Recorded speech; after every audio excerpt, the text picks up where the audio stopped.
una sa lahat. Sa buong kasaysayan, ang iglesia, pag nag-rally, kahit napakarami, hindi sila nanggugulo. Ang problema lang namin is that merong impormasyon na siyempre merong mga mag-infiltrate, mag-agitate. Yun ang inaalala namin.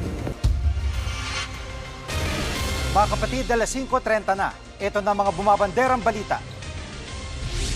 Handang magpakulong, Senator Marcoleta magpapaaresto mano kapag sinampahan siya ng kasong plunder.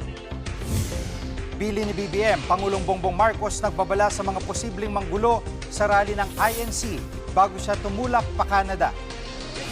Seguridad sa eskwela, DepEd Secretary Angara nababala sa sunod-sunod na banta sa mga paaralan sa bansa.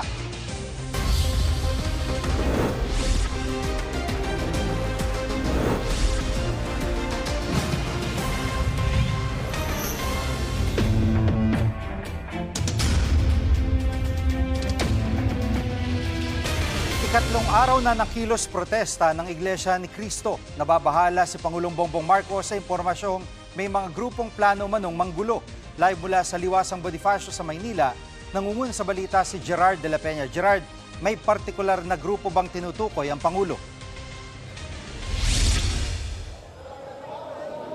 Alam mo, Jiggy, hindi na ito idinetalye pa ni Pangulong Bongbong Marcos, pero may nakuha raw siyang impormasyon na merong grupo na gustong magpunta dito sa mga kilos protesta ng Iglesia ni Cristo para manggulo. Pero tiwala raw ang Pangulo na hindi masasangkot sa gulo ang INC sa ginagawa nilang kilos protesta. Yan ang sinabi ni Pangulong Bongbong Marcos bago siya umalis papuntang Canada para sa isang official visit. Pakinggan natin ang kanyang pahayag. And that